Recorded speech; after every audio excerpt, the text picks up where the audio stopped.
Last week, I got to join in one of Chris Tompkins' monthly Bible studies and prayer meetings at the Virginia home. Many of you know Chris.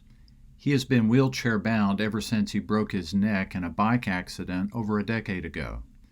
He lives at the Virginia home, which provides residential care for him and others with severe handicaps. Chris is far from simply being a care receiver. He gives care, Jesus kind of care, to a number of his colleagues at the Virginia home, including with his Bible study prayer meeting. And at this prayer meeting, with Thanksgiving coming a week later, their discussion turned to why they were grateful. Now, mind you, these are people with multiple sclerosis and cerebral palsy and spinal injuries. They were all in their motorized wheelchairs, operated by a joystick, often making use of twisted limbs to do so.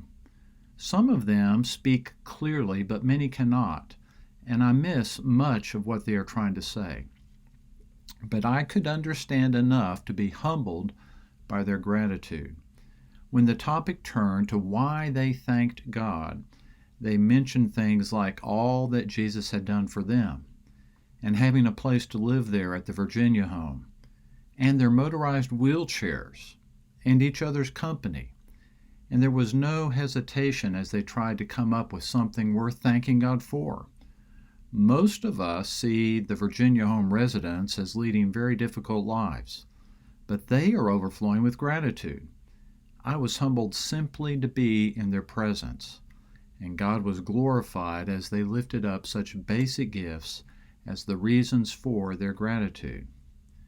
When our family gathers on Thursday for our Thanksgiving feast, all of us but my dad will be standing, able-bodied, and we'll have a huge long list of things to thank God for, and we'll bring Him glory as we do.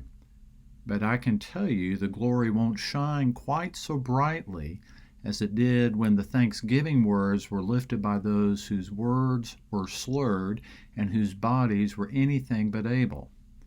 We get to follow their lead on Thanksgiving, and that's a great privilege.